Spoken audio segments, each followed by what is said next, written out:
What's up everyone, I'm Tim and this is my channel 40 Times Around, where we talk about everything related to motorcycles, camping, travel, and adventure. And today we're going to talk about some pretty exciting things that are changing at 40 Times Around. For one, we're actually unveiling the new logo today at the end of this video. We're also going to be updating the intro clip that will be premiering also at the end of this video. We got a new channel trailer coming that's actually going to be out later today, and a couple other exciting things. And then we're actually going to go ahead. I really wanted to break down the old intro clip and kind of go through all of the little bits and pieces. There's a lot going on in there, and most of those original videos have been taken down because of copyrights for music. I wanted to kind of go through, break it down, talk about each clip, what was going on, little story behind it, and kind of show you an extended version of each clip that's in the intro. If you're not sure what I'm talking about by the intro, that's this video right here.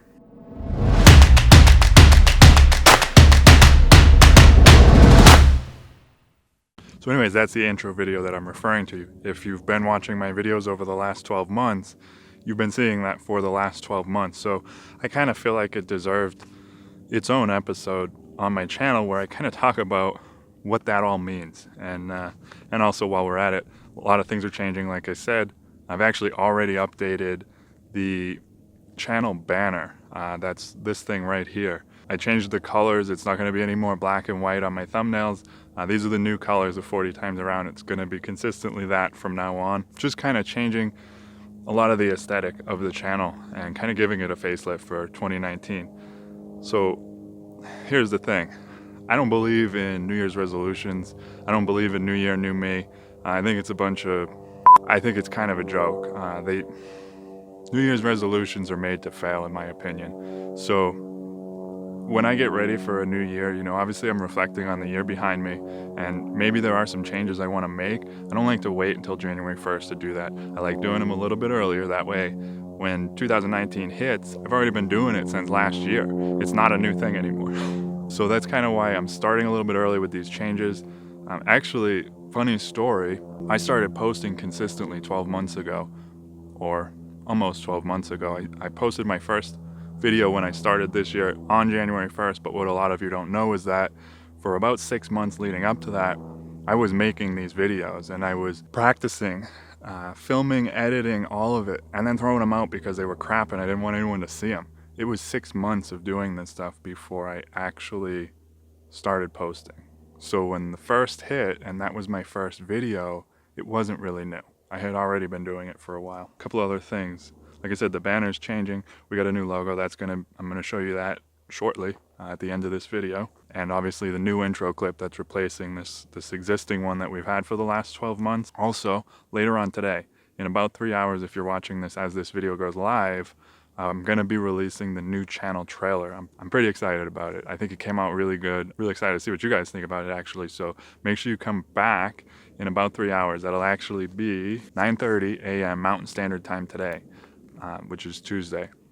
That will go live. Oh, another thing that I am working on over the next few months and have been working on for a while now is, some of you may know, I wrote a book a while ago, just kind of about my life story and how motorcycles kind of pulled me out of a hole in my life with addiction and depression and anxiety and a lot of bad things that were going on in my life.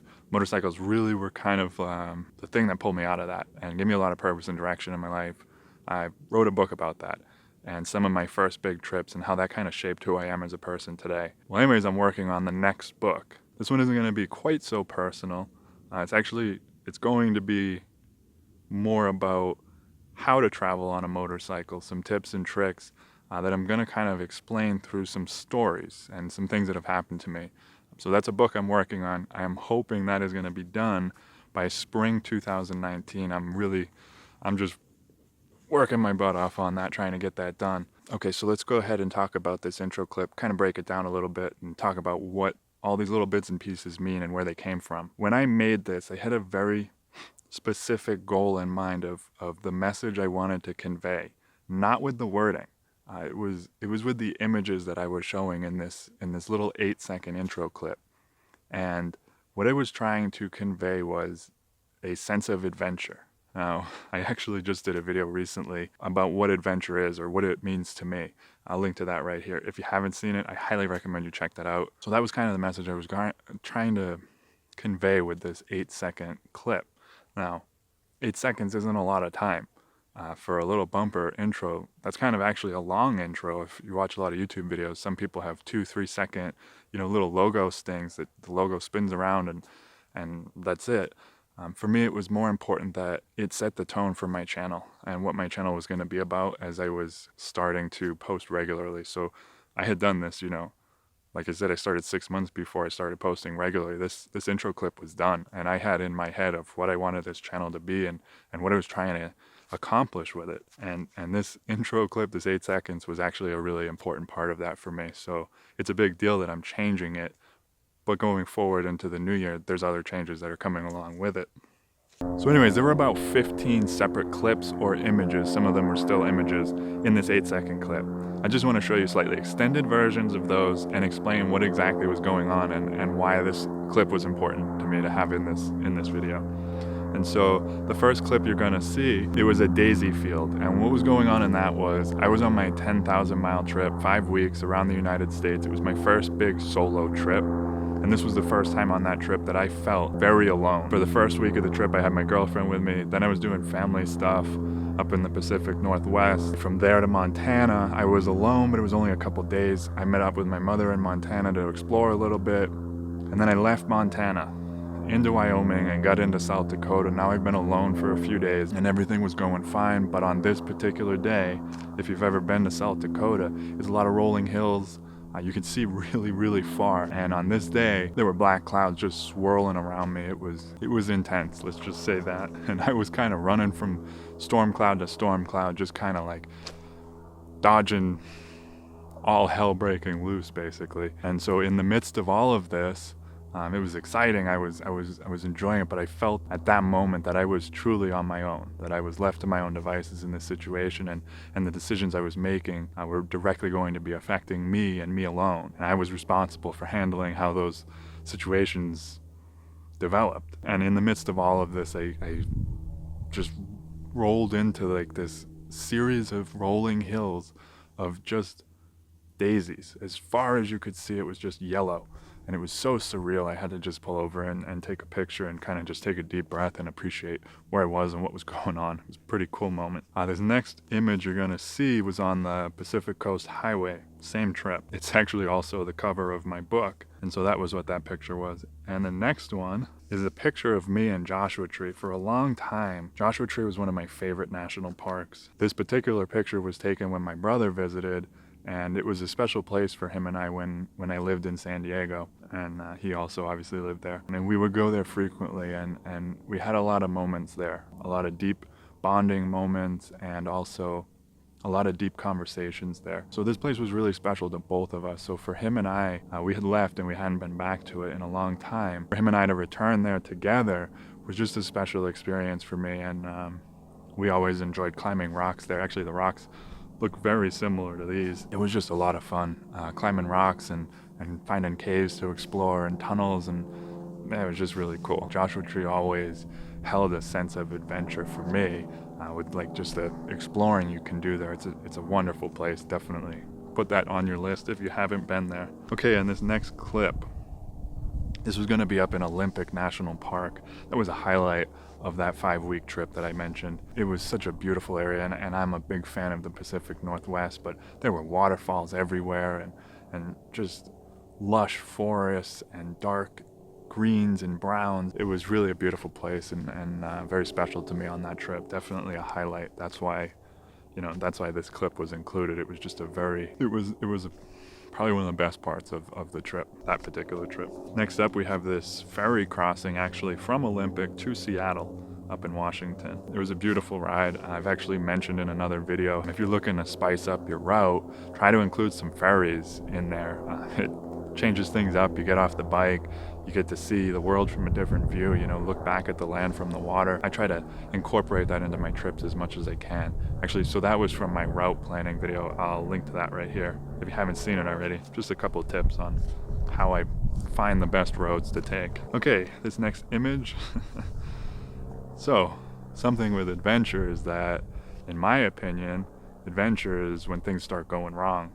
When the journey kind of takes control over things, and and you don't necessarily have quite so much control, sort of forced into adapting to situations. Well, that's what this image is. And I got a flat tire outside of Lake Tahoe, and this was me plugging it before I inflated it with a hand pump, a bicycle pump by hand. It took a while, but I got out of there, got it all plugged up, and I was back on the road. This is the Lake Pontchartrain bridge from New Orleans to Baton Rouge. It's like 26 miles long. I went down there and I met a buddy of mine who was living in Baton Rouge. We went down to New Orleans for the day, and we took this bridge back. And I'll tell you, as soon as all you could see was water and bridge, it was so exciting. It was so cool and surreal and just odd, like not something you normally see. Like 5 minutes later, it got really boring. That bridge is so long, and you're on it for so long, and all you can see is water and bridge, and it's cool. Don't get me wrong, you should definitely do it at some point. But it's so long, and you're on it for so long that you start getting bored. So I was kind of goofing off. I had my cruise control on, and I was kind of flapping my arms, and we were just having fun, you know. That's part of it too, you know. I'm safe on the bike, but I like to have fun. So we were just kind of goofing off a little bit, and that's what this clip was. Definitely, there was a sense of joy on that day that was just, it was nice part of the trip. Kind of let loose a little bit.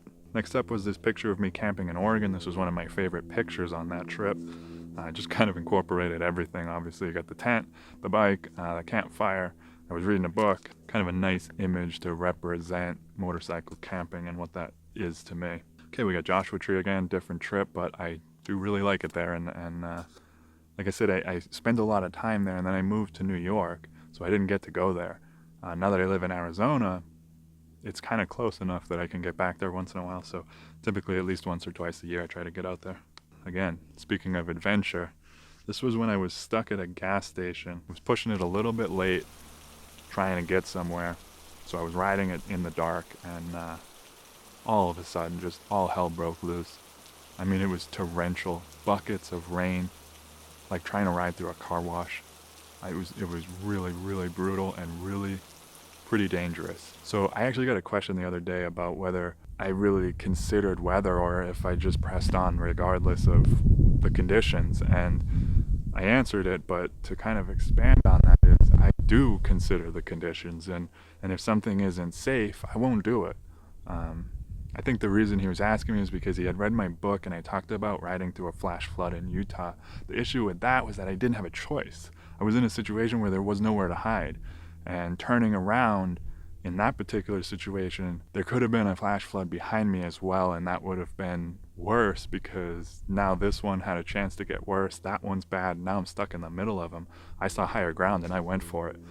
In this particular picture right here, there was no opening in the storm. There was no, light at the end of the tunnel for me to head to. It was just a nightmare of rain. The roads flooded almost instantly. I mean, it was really, really bad. It was hurricane season down there, actually. That year, Baton Rouge got slammed pretty bad with a hurricane, so I think the ground was just so waterlogged to begin with that when it rained, it just, like, the roads were just inches of water. So I pulled over at a gas station. I was at that gas station for like 3 hours, just sitting there in the middle of the night. The gas station wasn't even open. And I'm just sitting under the awning, watching my bike and watching this torrential rain. Quite an adventure. Okay, this next one was during my first iron butt attempt, when I went from Phoenix, Arizona up to Yellowstone in one shot. This was in Utah on Route 191. Sunsets in that area are pretty incredible, and this one did not disappoint. The entire sky just lit up in this wild color. I mean, it was so bizarre, really something to see, and that trip was quite an adventure. I actually made it from Phoenix to Yellowstone in about 23 hours. That was 1,000 miles.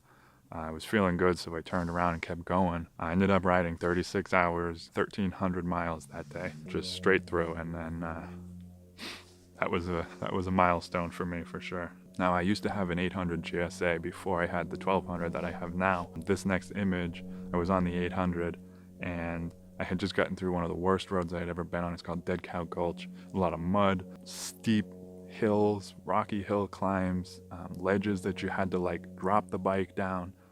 It was really rough, really, really rough. I didn't film much in there because it was like survival mode. I do have a few little clips here, as you can see, but it was a nightmare. And So we made it through, made it out to what was almost the last section. We had one more big hill to get up. I didn't know that yet. And we came into a wash, and I was just kind of goofing off. At that point I was tired, and I had been through hell anyway. So I was just kind of burning out and sending some rooster tails out behind me with all the deep sand I was in. This next one is Bloody Basin Road. Yeah, we have some really great names for roads out here in Arizona. We got Dead Cow Gulch, Horse Thief Basin, and Bloody Basin Road, and just some pretty cool names for roads. I was up in Flagstaff. I went up there with a buddy of mine, doing a little off-roading, a little camping. There was a ton of mud out there because the snow had started to melt, but not completely. I found this little bank of snow. I was like, let me ride through that. That looks like fun. And I didn't realize, but it was basically ice. And what happened was the weight of the bike broke through the ice, and it was all mud underneath. So I had no traction. It was just a real pain. It took me and my buddy probably about 2 hours to get me out of there. So that was quite an adventure. On this very last clip, I had a drone for a while. I actually ended up getting rid of it. I just wasn't really using it all that much. It was kind of a distraction from my trips, I just wasn't using it all that much, and I was carrying it for no reason. So I ended up getting rid of it. But this is just a quick little clip I had of when I was playing around with it for the first time, getting it to follow me. So anyways, let's play the old clip one more time. And this is going to be the last time you're going to see this in a new video.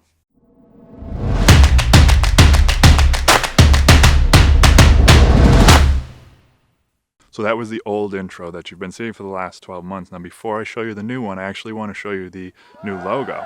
Now, something really exciting about this is that I got some shirts. They're on Teespring with this new logo. So if it's something you like, you want to buy a shirt, I'll leave a link to that down below too.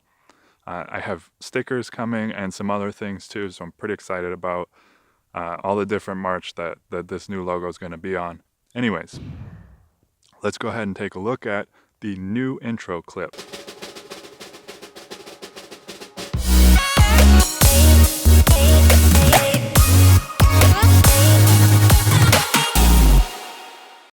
There it is. Let me know what you thought of that new intro clip and the new logo in the description box down below. Like I said, don't forget, in a few hours, or depending on when you're watching this, it may already be out. If it is, I'll link to it right here.